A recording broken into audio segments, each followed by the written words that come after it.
Okay, the Dice Rally event. So I covered the basics of this event of what we know so far and like the basic gist and the rules and how this works in my other video about this event where I showcase some of the best decks that are still legal for this. One of the things I didn't cover though was the field parts, the reward we get for this. This is base. This is sick. These are like the coolest graveyard advantage zones I think are in the game. We have loot. We have. Hold on, let me reload this game. We have back to square one and lose one turn. Like this is based. This is also the only time you'll hear me say that lose one turn is based, because we all know what the card actually is in the game. Well, we don't have to worry about that. Just as a field part though, lose one turn, cool with me. Just don't play. Just don't play against me when we're actually dueling. But yeah. Also, let's cover some budget options for this event. Now, I did say that because the ban list is a bit more lenient, seeing as how there are Fusion, Ixies, and Link summoning mechanics all legal right now, I think there are going to be more people that actually have access to a real deck to play for this event.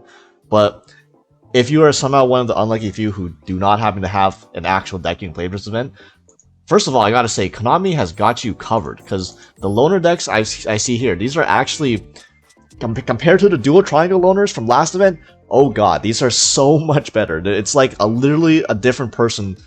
It's like literally different people built these loners compared to the last one. Because the dual triangle loners were, majority of them were hot ass. Like I couldn't believe, like it's like Konami took a huge step back in the quality of loners from the last event. These loners, however, these are quite a bit better. Like look here, we got raw bat chest, and I know you might be thinking raw. What do you mean raw? Like you're telling me this is good? And yes, I'm telling you, just read these cards. Like I realize that most people probably have not actually read these cards, unless you're like the biggest C-Reacts fan in the world. So that's understandable if you might like underestimate this deck. But first of all, we got the ball, Winged Dragon of Raw Sphere mode. Best board breaker in the game apparently, so you know if you do go second, you do just have 3 sphere modes in your deck. You know that ain't bad. But also the True Sun God, this card is insane. Okay, let's just read this. When this card is activated, add 1 Winged Dragon Raw or 1 card dimension from your deck to your hand except True Sun God. So technically you can search sphere mode of this, so your opponent kind of has to interact with this, otherwise they're gonna get sphere moded. But yeah, monsters except the Winged Dragon Rock cannot attack the turn they are special summon. Okay, so this basically gives your opponent summoning sickness, because your opponent, unless they're playing the loner themselves, they're not going to be playing fucking the Winged Dragon Raw. So none of their monsters can attack the turn they are special summon. And once per turn, during your main phase, you can send this card from the field or 1 Winged Dragon Raw Immortal Phoenix from your deck to the graveyard, then send the Wandering from your monster to the graveyard. I'm not sure that might be more relevant in a raw deck, but generally, when I've seen True Sun God played, it's just been used as like a sort of a pseudo floodgate. But yeah, you have the True Sun God combined with Guardian Slime, where if you take battle effect damage, you can special this card from your hand, and then during damage calculation, if this card battles an opponent's monster, you can make this card gain defense equal to that monster's attack during their damage calculation only. So you know this won't die. And if this card is sent from the hand or field to the graveyard, you can add a spell track card from your deck that mentions the Winged Dragon Rock to your hand. So you can like use this to set up True Sun God, or you can use this to search True Sun God. Then you have your opponent in like annoying lock where like they can't attack. They're gonna threaten to get sphere moded every turn, which is very funny. And yeah, we have Soul Crossing, which admittedly I also have not read too many of these cards. I've only read the True Sun God because I've had this card fucking used against me and it was annoying as shit. So but I remember these traumatic experiences. But yeah, also you have Egyptian God Slime as a win con, so like you can must be either be fusion summon, which you're probably not going to be fusion summoning this. I'm not sure if you even can fusion summon this, but yeah, the main way you're going to be summoning this card is by attributing a level 10 or Aqua Monster 0 attack. So that means you tribute Guardian Slime or you tribute your Metal Reflect Slime, which you set off the Scylla Hat Rabbit, which means that now you can just summon this for free, and then this card cannot be destroyed by battle, and your opponent cannot target attacks or other cards you control except for this card. So yeah, this is like gives your gives all of your monsters like pseudo towers like protection. That's how you can like I assume that the idea is that it protects your Ring Dragon Raw, because Ring Dragon Raw doesn't really have protection when you go for its life points, when you pay out your life points, but if you have like, Egyptian God Slime on the field, you can safely go for Raw. But I mean, the main point of this is that Egyptian God Slime is a fucking it's a fucking house of a card by itself, and you can honestly just ignore the Raw part and just win games off of the Egyptian God Slime. So yeah, you got big monsters, big stats, big lots of protection floating around. You have Mound of the Bound Creator as well, where it says level 10 or higher monster on the field cannot be targeted or destroyed by card effects. So imagine you set up a Mound of the Bound Creator with the Egyptian God Slime. Egyptian God Slime means that your opponent cannot destroy. Your opponent cannot target. Jesus Christ! Your opponent cannot attack other monsters and cannot target your other monsters with card effects. And then you have this on the field, which means that your opponent cannot target this card, which is giving your other monster protection, cannot target this or destroy it with card effects. So you got that lot going on. You got the True Sun God going on, where anytime your opponent presents a threat on board, they can't actually attack you with them. So you know you're never gonna lose by battle. And then you have Winged Dragon of Ra that you can access every turn to if your opponent puts up anything threatening without removal, which removal is hard to do because you have double removal protection in these cards. Like this is actually a quite a competent deck. This is much more competent than the average anime deck, I'll say that. And especially if you manage to play against Dion, he's going to be playing his own actual optimized deck. But that's probably going to be playing less of the other random cards like Reactor Slime, which I mean this is alright. I don't think it's that great, but yeah, this is annoying. If you don't have an out to the True Sun God, you don't have an out to Towers Egyptian God Slime that they can summon every turn, you can also get burned to death by Super Dreadnought Rail kind of good stuff. Yeah, this is for new players, this is pretty straightforward deck to play too. So like, yeah, I can't believe I'm saying this, but like 100% recommended play the Raw Loner. Okay, next we have the rare Dire W. We have the Generator Loner, which, first of all, this is the first time I saw this card. I didn't even know this card existed. Apparently this just came out in the new pack, but if this card is in your hand or graveyard, you can reveal a level 9 monster in your hand and then special summon both, which is, what the fuck? You just special summon 2 level 9 monsters? That's like additional copies of Vala, basically, and then you can go to a rank 9, so you can have access to rank 9.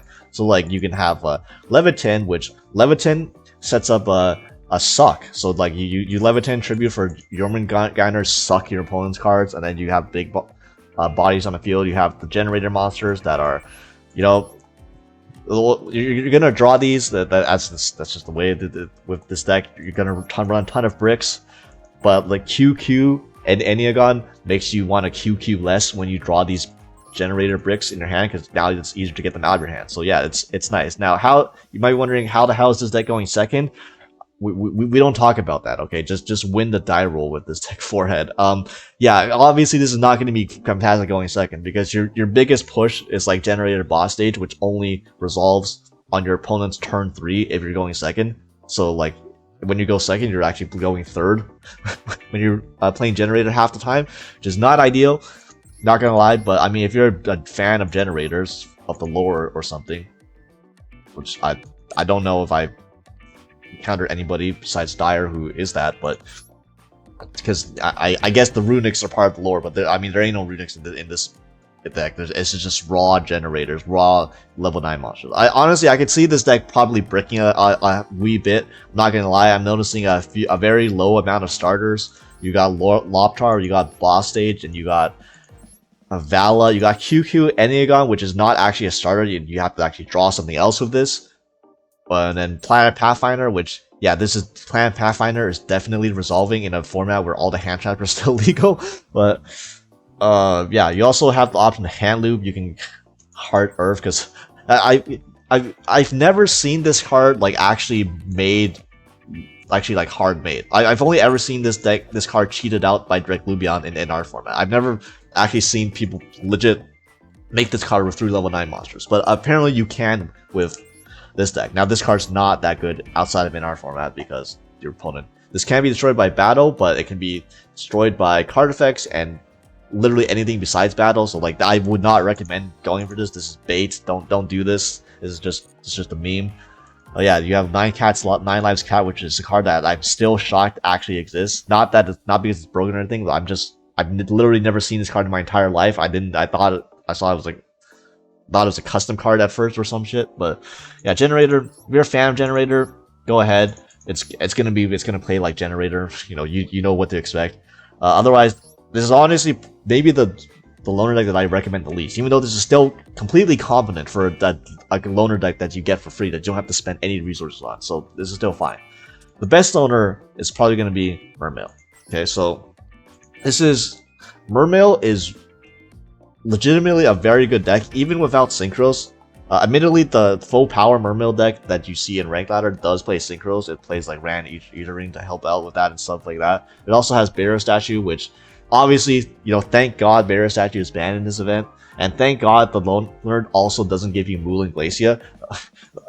Oh God, if imagine Konami giving a loner deck that you can play for free that hand loops you for 2. That God no. Okay, so yeah, without those toxic cards, this deck is admittedly a bit more fair going first. But really, the advantage of this deck is that this deck is really good going second, because you notice with the other loners. Okay, well, Raw has Sphere mode, so Raw has a cheat to go second, and the Generator loner I mentioned, I don't trust it going second. Mermail is a deck where you see it only has like 6 non-engine, which you might think is low, but the deck's engine is actually very good at pushing through boards, especially when you have access to Poseidon. This card is the best card in the entire deck at going second. One of the best going second cards in the entire game, honestly. Like, if you haven't encountered this card in ranked already, consider yourself lucky. But basically, you can send a water monster from your hand or face to the field to the graveyard, special summon this card, and if this card is special summon, you can send an Atlantean or Mermail monster from deck to the graveyard, then target one monster you controls. Cost, by the way. The sending the Mermail or Atlantean monster from your deck to the graveyard is a cost. Then you can return a card to hand. So this can bait out 2.5 to 3 interruptions. Well, not by itself. You need another water monster to special summon this, but this can clear out entire boards almost single-handedly, because you can send your stuff like your Shadow Squad, your Mermail monsters to gain effects, and then you can like send a heavy infantry from deck to pop your opponent's cards. You bounce a card to hand, and then you get full engine access, and then you can combo off your opponent, and then it's just OTK them going second. So yeah, this deck, arguably, this feels like almost as good going second as it does going first. Because going first without Moulin Glacia, without the synchros, and without Barrier Statue, I'm not sure what exactly the goal of the turn 1 is with this deck. I suppose you always have Bahamut Shark in the Lavirtue Dragon. Thank God they included Bahamut Shark. I can't believe last event they gave us a Shark loner that didn't have fucking Bahamut Shark in it. Like, what the fuck was that, Konami? Did you just forget this card existed? But yeah, you can Bahamut Shark, Lavirtue Dragon, get a Virtue Stream. Virtue Stream is an Icarus attack. Also, Virtue Stream turns your opponent's monsters into water. So you play against any Fiendsief deck. Well, they're not going to be playing against Fiendsief anymore, because their light fiends are going to be water fiends, and then they can't do shit with them. So yeah, that's funny. And then you have Abyss Shrine, which honestly you can tribute this card from hand, and one Lantern or Mermail monster from hand or field, and then take a level 7 fish, sea serpent, or aqua monster from deck, and either add to your hand or special summon, and then you can't special summon from the extra deck except water monsters. Oh no, what am I gonna do being locked into water monsters in my water deck? But yeah, the main purpose of this, I feel like, it's going to be adding Poseidon. So you have 5 copies of Poseidon going second, because this is like every game you win going second is going to be involving this card. This card is insane. And then of course, Nephthybis also by itself is like a +3. So yeah, I love how they gave us Lapis Dragon too. That's tuner without synchros, but I mean obviously it's for link material. And then you have Poseidon Abyss, which is like a soul. If this card is sent to the graveyard, you can discard a card, special summon 3 level 3 lower fish, Caesar monster from your hand or graveyard. So like this is a soul charge. It also you can exceed. You don't hard make this. Usually you don't hard make this with 3 level 7s. I mean you can, but you're usually going to be using a Atlantean or Mermaid exceeds monster you control, so like you're gonna be exceeding of this over either Abyss Trite or Abyss Giles, but mostly Abyss Trite, and then because Abyss Trite when summoned, you special summon a level 7 Lord Sea Serpent from your graveyard, and then you can overlay this on top of it, and then you can detach 2 materials, and then send a water monster from your deck to the graveyard, return up to 3 cards your opponent controls to their hand. So literally, if one Poseidon goes off, you can see like how Sidra sending a heavy infantry and then bouncing multiple cards goes into Abyss Trite to reborn something and to go into Abyss Poseidon Abyss to bounce 3 more cards, and then your opponent's literally entire board is cleared at that point, and then you can just OTK them. So yeah, this deck is really sick. The only thing I will say is that this deck is really hard to play. This deck is one of the hardest decks to play in the game, especially when you're playing a suboptimal build like the Loner, which it's not too bad, but this deck has a lot of normal summons. Like, it has 9 normal summons, that's way too many, and then 1 Deep Sea Minstrel, which is insane, because this is like the card you want to start every turn with, so you can rip out the best hand trap out of your opponent's hand. But you can still search this during your combo. It's just not as effective if you give your opponent a chance to hand trap you before you get the Minstrel, obviously. But yeah, if you're willing to take time to learn this deck and like either test it out in solo mode, or if you somehow have the cards for this already, or you want to like just take it in for like a few trial games in this event, probably lose a few games just to misplaying because you don't know how to play the deck, which is like understandable. But yeah, if you're willing to take the time to like play this deck, play this deck competently, then this is like by far the best Loner to play, and you can easily beat the entire event by playing this Mermail deck very well. So yeah, that's what I say about the Loners. So very, very good selection of Loners this time. So much better than the last event. But yeah, something else that's nice about these Loners is that they help fulfill the bonus conditions. The first bonus condition we have is basically summon a monster whose level or rank is 7 or higher, normal or special summon a water monster, and activate a field spell card. So yeah, as you can see, going back to the Loners, the raw deck has a field spell. It has level 7 or higher monsters. I think Windring the raw in your opponent accounts, but if not, you're gonna go into God Slime, Metal Reflect Slime, and then Legitimate God Slime every turn. And guess what? These are water monsters. So this raw deck easily fulfills all 3 of those bonus conditions. Generator also fulfills those bonus conditions because generators are all level 9 or all level 7 or higher monsters. They're actually all level 9 or higher monsters, and also have a field spell that's integral to the deck, and also one of the one of their generators is a water monster. So you can just you just go activate generated boss stage, summon Nidhogg. There you go. There's all 3 missions fulfilled off of 1 card. Easy. Mermail. Okay, so Mermail is a bit more awkward because Mermail doesn't have the field spell, so you're gonna have to go elsewhere to complete that mission. If you really want to, you just play another Loner deck and then come back to Mermail. But obviously, level 7 or higher water monster. Easy bonus condition met. Let's say you don't want to use one of the Loner decks, like you don't want to learn how to play Mermail, and you're not a big fan of the anime, so raw doesn't make you bat chest. There are still budget options available that you can build for no additional UR costs, or like very, very few. So like obviously this is my channel. I'm gonna for an event like this, obviously I'm gonna put in Marincess here. Like clearly, like I mean, it even has the bonus condition, just special summon a water monster and activate a field spell. Like this deck has you covered. Okay, so yeah, here's the most budget Marincess build without any additional URs. Now I have mentioned like every time I do one of these videos is that this is like the build that has the minimum amount of URs required, as in which is 0, because like 0 URs that you have to craft.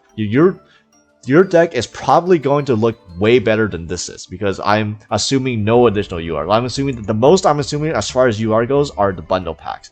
So here you have like Valor, Ogre, Ash, Bell, Nib, Droplet, Imperm. These are the only URs in here because these are from the bundle. And every account should basically buy out the bundles because there's such value. So that's as far as I'll go for assuming the URs you have, and then nothing else. Here are some URs that I've included here to show that if you have any of these URs, the deck improves drastically as well. So like obviously, if you have more copies of Valor, you have more copies of Ash, you have more copies of Bell, you have more copies of Ogre, you have more copies of Nib, you have more copies of Imperm, you have more copies of Triple Tactics Talent, you have a Dominance Impulse Axis. Play all of these better hand traps, okay? There are much better hand traps. Play them over the stuff I'm playing, like the Draco Utopian Aura and like crap like that, okay? If you have better access to better hand traps on your account, play the better hand traps. But this is just like assuming the minimum here. And I know there's a lot of SR, so SR cost is gonna be the biggest factor in this building deck, obviously. So if you don't want to craft the SRs, honestly, I would say the main necessary SRs are like NBT, String Girl, then Trickster, and then like Trickster Aqua Angel, like in that order ish. So like, if you want, you can cut down on copies of Pascalis. If you even want to cut down on the SRs, like you can run more copies of the other Marincess names like Basilima and Mandarin instead of Pascalis. Because at the end of the day, the majority of the Marincess names are just the same thing. Every single one of them, you normal summon is like a link 4 by itself already. And then like these are the best extenders. That's why I recommend, even if your SR short, like at least like the Springer and the Aqua Angel are the best extenders for their being SRs. But yeah, and then like the extra deck, if you're lacking SRs, you can get away with honestly just getting away with one of each if you really feel like it, because you can also just recycle these with your other Marincess cards too. But yeah, the SRs are going to be SRs and bundles is as far as I'll go in terms of cost to consider this budget. Anything more, anything more, it gets to definitions of like what do you consider budget or not. Like I'll just draw the line there.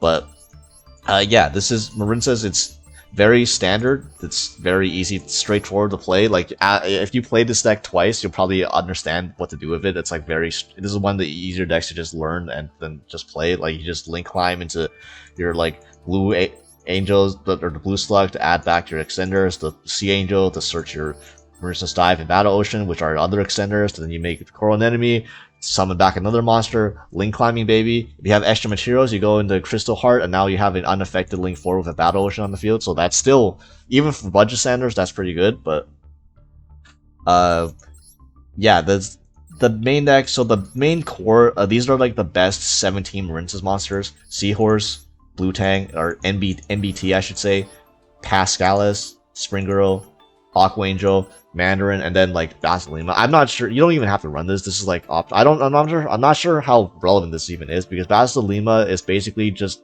a branded opening in the graveyard, and like how you use this is mainly if you have Blue Tang and you have additional extenders. You don't have to like dump an extender with NBC. You can dump it Basilima. That way you have branded opening protection to play into boards. That was mainly a thing for playing into Majesty versus Blue Eyes, which is not a thing anymore. I'm not sure how many other destruction-based interruptions are going to be in this format. I guess it could be nice if you play against like Fire Kings, I suppose, but other than that, like this is even optional. But yeah, this is 17 stars. You don't need to run Cyanide Mining of note. I know Cyanide Mining is free from the structure, but you don't even need that. You have 17 one-card starters already, so like you don't need to go -1 for another starter. So it's just not really necessary at all.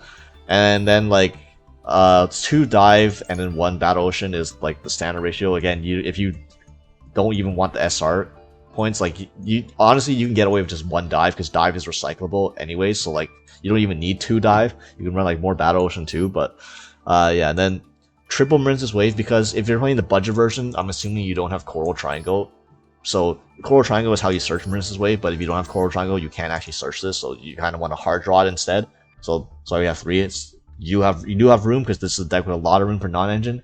And then yeah, the rest of the deck is just hand traps. Okay, again, this is like just filling with whatever hand traps you have. Just fill in the rest of the slots with the best hand traps that you own. Here, like I'm actually playing Crow and Droll, because I think Crow and Droll are actually pretty decent, especially if you're going to play against a lot of Mermills. These are some of the better hand traps, like deadass. I would consider running these, even if I have access to better hand traps too. But I mean, obviously I would consider running Dominance Impulse if you have it. But Dominance Impulse is like the most expensive. It's like the most specific UR that you probably a need in terms of hand traps for this deck, so you might not have it. And then yeah, the bundle hand traps, Ogre, Ash, and then like Droplet and Tactics. I would not run Droplet if you have access to better hand traps. I would also cut the Draco Tome in order of this. So this card is from the Galaxy structure deck. So, oh whoops, I accidentally clicked on it. But yeah, you can buy 3 copies of the structure deck if you want this card. This card is basically just Solemn Warning. It's like a Solemn Warning that you can just get from the structure decks that you don't have to craft. So it's nice.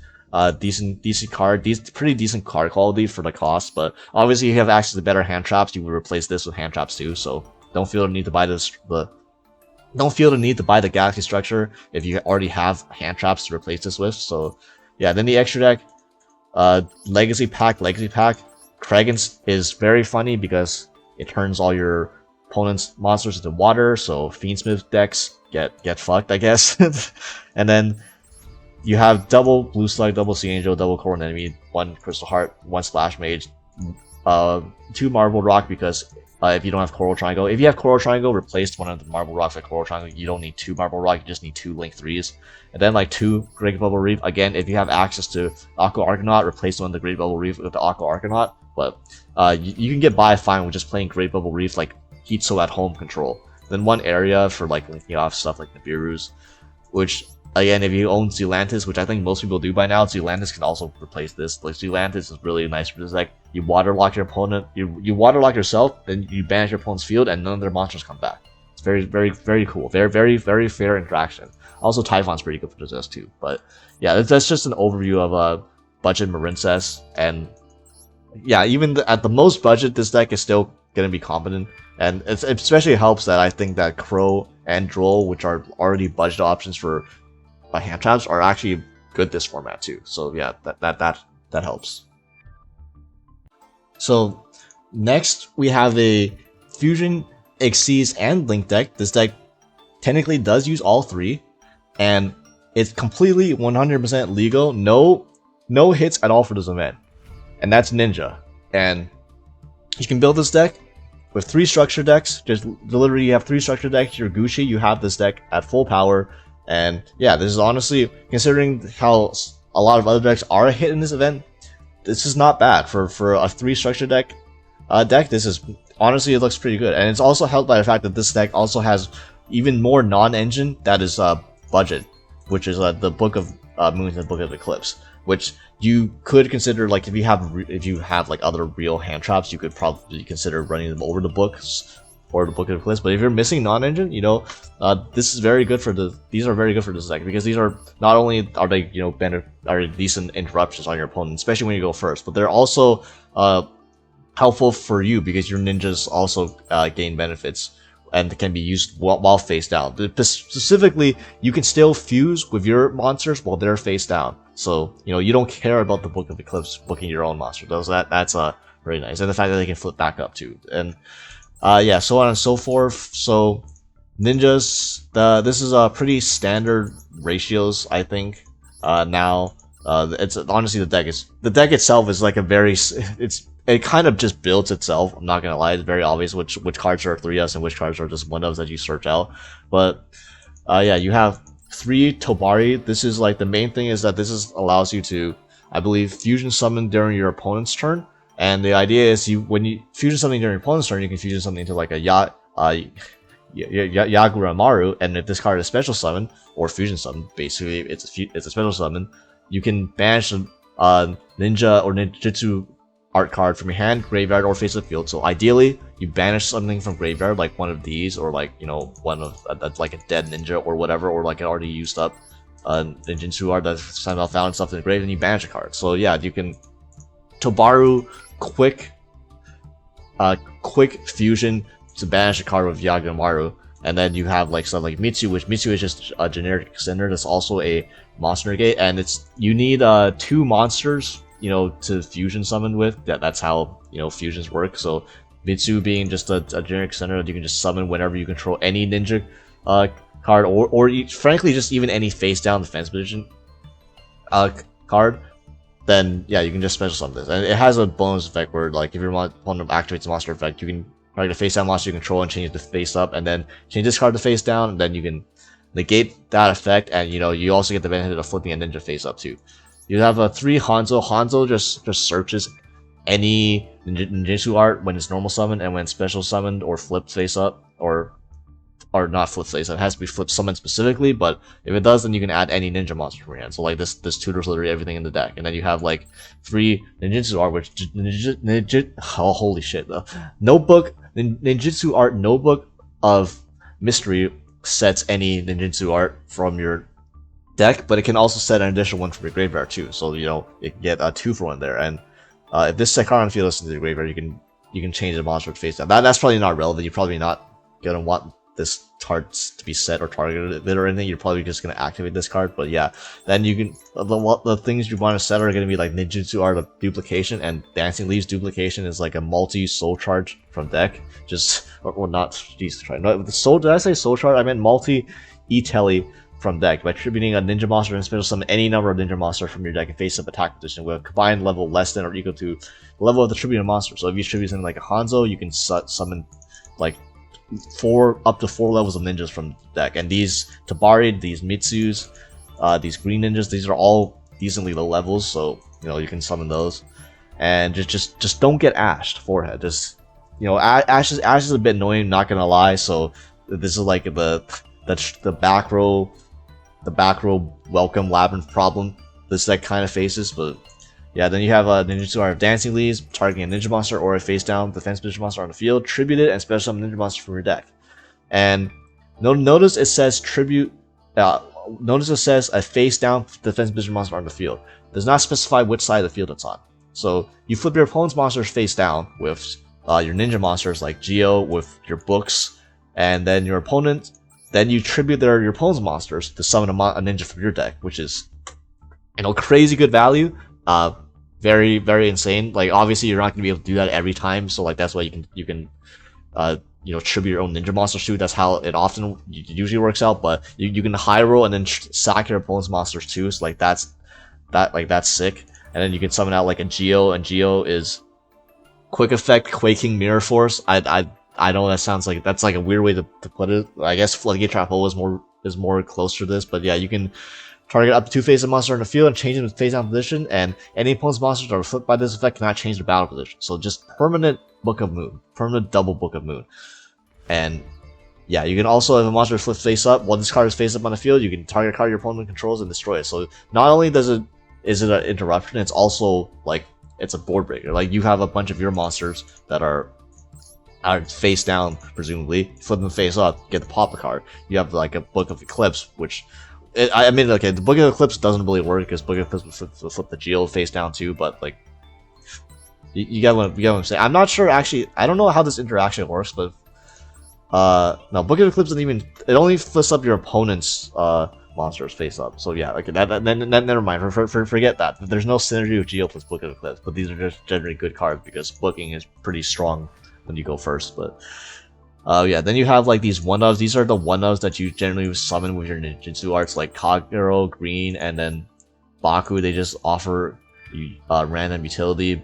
Baku, if the special summon, you can if this card is sent from hand or field to the graveyard, you can target a monster on field, change the face up attack or face down defense position. So you summon this from deck, you quick fuse with like a Tabari, for example, on your opponent's turn, and then you get the Yagamaru banished. Then you also get the Green Ninja quick effect when it's sent to the graveyard to also flip one of their other monsters face down.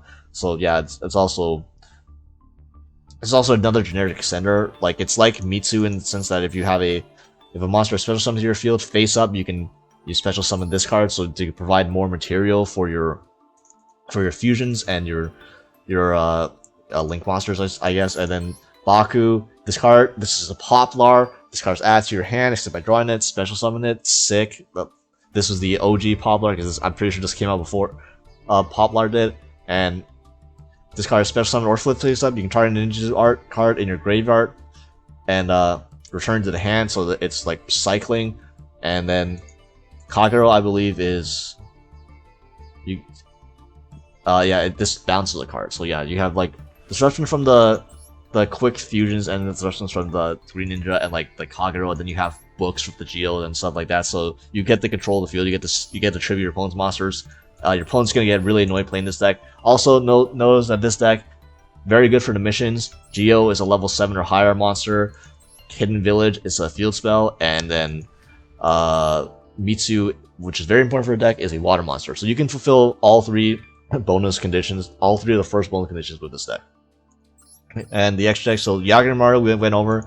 Maizen is when your opponent activates a card, you get special summon a ninja from your deck. So it's like the ice, it's like the Lancia, the ice barrier Lancia synchro monster, except it doesn't summon out floodgate monsters. So it's not that broken, but and it's only summons once, but it's still a good card. You have like Saizo, which is just consistency, so you can set up ninjutsu art directly to your spell and trap zone, and then so on and so forth. There's an OTK package here, so Blade Arm Ninja, like OTK, so obviously this is a ninja technically. Do you even get this from the structure deck? Yeah, it comes from the structure. I mean, this is not that relevant. Ninja Mosquito is also a ninja monster technically, even though it's an insect, but you run the reinforcements. Obviously, you don't have to play the alt art. You just play the free one you get. So an OTK tool is Ninjutsu Art of Iron Digger. Iron Digger turns any monster that's equipped to it into a ninja monster, and it gains 500 attack. And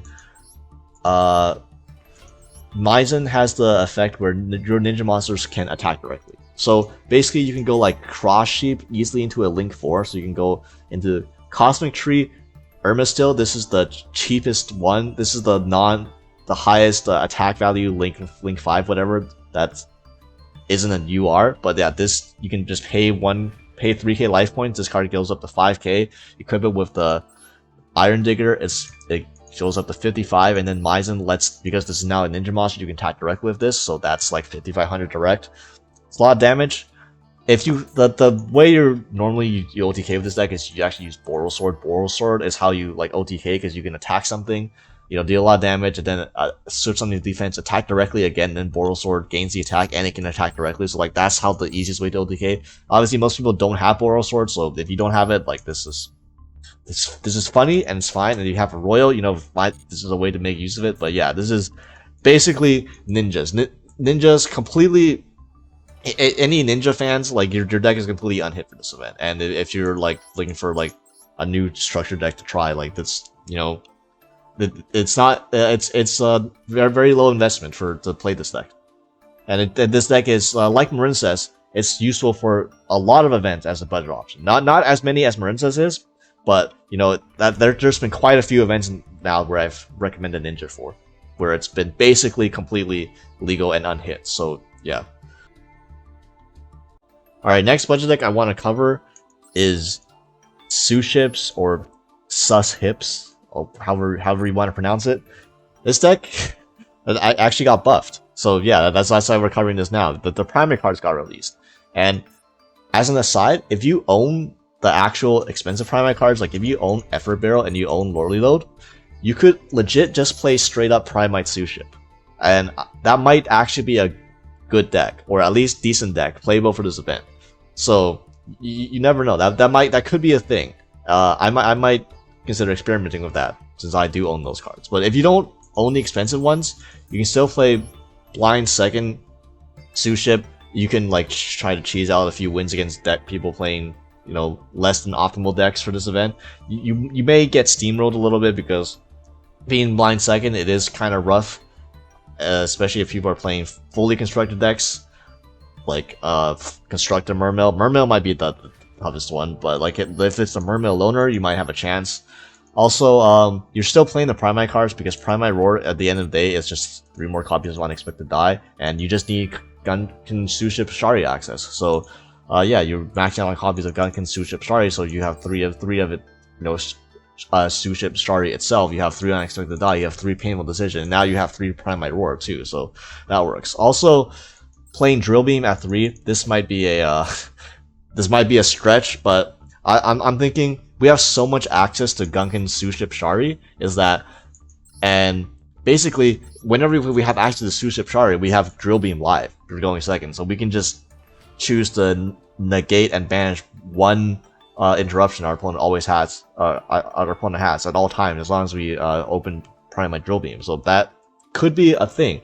And if games get onto a grind game, you have the Primite Roar and the Primite Drill Beam as well. I mean, you're probably gonna lose the grind game. If you fail to ODK, you're probably gonna lose anyways. But I know there might be some scenarios where you can like break a board somehow, and your opponent doesn't have as much follow up. You can actually maybe you can win a game on turn 3. I highly doubt it, but it's a possibility. At the end of the day, though, you're mainly just playing this as a rank 4 XD's engine because, one, you have double or nothing, so you run the Utopia double package. The Utopia double package is mainly budget. This is an SR. These are just random. You don't even need these. And, like, the Utopia itself is from a structure deck, so, yeah, if you want, you can just get spend the 500 gems to get the double or nothing package, so you can OTK through any monster with 2,000 or less attack. You also OTK with the Suship cards themselves as well, and if anything, you can make the wonky quartet. So that's cool, I guess. And yeah, these are like ratios I'm playing. Experienced Suship pilots, tell me if some of these ratios are wrong. I know I saw some lists run 3 of each of these. It's just that after including the Primite cards, I ran out of space to include these, but I guess you could cut the Drill Beams to run a 3rd copy of Uni, Ikura, and Shirao, I guess. That might be better. But yeah, these give additional effects to, I believe, the Xyz monster, so that you can these monsters can like attack directly. They can draw a card, and they can negate effects during the battle phase, so to help your OTK go smoother. You have a double attacker, so you can OTK without having to resort to double or nothing as well. You have a spell trap destruction in the battle phase, or not spell trap destruction. You can add like the continuous spell to your hand. Now, actually, let me see. Suship. Does Suship have a field spell? Oh, that's not how you Suship. Yeah. Does Suship have a field spell? Oh yeah, it has a field spell. You can play this and complete the mission with Okay, you can't complete the mission because there's no water monsters here. I know, these are fucking ships, and all of these are fire monsters, so that doesn't count. And also, Lava Golem counts. You can do Lava Golem, and yeah, Lava Golem works is because you do have so many copies of Unexpected Die. Now 6 copies of Unexpected Die. You can legitimately use Lava Golem just to, even though you don't have a normal summon, it's gonna be fine because you probably have an Unexpected Die to access your Shari anyways. And yeah, so like 3 Shari Red summons these other shitter gunship, Gungan ships. I shouldn't call these shitter Gungan ships. These are necessary, so like these are fine to draw. So these are all extenders that you can summon if you control Shari as well. So yeah, 3 Shari Red, and then 2 each of Uni, Ikura, and this one. This one. You could probably bump it up to 3. 3 Droll, because this is probably the most impactful hand trap against the Degenerate decks you can draw. Maybe you can high rule against Mermill like this. Like in general, running hand traps isn't going to be probably most effective because, frankly, I'm not sure how effective hand traps are going to be in general based on what decks people are playing, and then you're losing cards out of your hand. Although it could be worth it, I don't know. You could run more board breakers too. Like, obviously you have the triple Lava Golem, which works because we have basically 6 copies of Unexpected Die. The free Raigeki, the Zyres just trying to draw more cards, the Lightning Storm from the bundle, the Tactics from the bundle, Twin Twisters, since we have a lot of redundancy, you can Twin Twisters, clear back row, if you don't have access to Duster or Lightning Storm, because those additional copies are SR or RURs. Imperm, mainly because you can use it on your turn as like a semi-board breaker, so you have like Imperm and Drill Beam, you can get rid of 2 interruptions. I just really like the concept of, I just really wanted to play like Drill Beam and Primite Roar in like a deck that wasn't just like Primite Control or like Primite Blue Eyes or whatever. And you've seen that out, these are SRs, not URs. They're more readily available for budget players too, as opposed to like the actual Primite engine. You can just use these as utility cards instead of as a deck onto themselves. And yeah, it's nothing much more to say. This is like a pretty straightforward deck, probably. especially if you're playing the blind second budget build. If you're playing Primite Fiends, if you're playing legit Primite Suship, that deck kind of sounds like it might go crazy, but then I also don't know how to play that deck, so I'm gonna have to do experimenting myself if you want some advice on how to play Primite Suship. Yeah, the extra deck is just whatever the fucking rank 4s you own. Like the only important ones are like the Suship ones, and then the Utopia double and the Utopia for the double or nothing. The rest is just whatever the fuck rank 4s you own. Dugars is nice because Dugars can also Dugars is how you OTK with like the Ikura, so you can go Dugars, target Ikura. Ikura attacks twice, and it's now at 4,400, so that's 8,800. That's also game, so that's cool. Hardline Draco plus Dugars is also somewhat of a combo, although that's not game, so it's probably not going to become up as often. And Ragna 0% win rate in the progression series. Yeah, this is Gunkin Suship. This is as strong as Suship has ever been. So we gotta include this. So yeah, those are some budget options available for this event, and frankly, they're not bad. I've seen way worse in terms of viable budget options for events, especially since the loaners we have this time are actually pretty decent. So yeah, if you're not if budget is not a constraint for you and you happen to own a bunch of Fusion Exceeds and Link Monsters or decks, go check out the other video I made showcasing some of the, I believe, are some of the stronger decks in this event. You would not believe some of the decks that are like almost unhit and fully legal. Like I can't believe Konami forgot about those decks, but yeah, hopefully this event will be enjoyable, more enjoyable than the average event. It's gonna be out in a few hours by the time this video is like uploaded, so well, fingers crossed that this is gonna be playable and not literally just break the game as soon as the event starts, because that's a real possibility too. We never know with these events. But yeah, thank you for watching.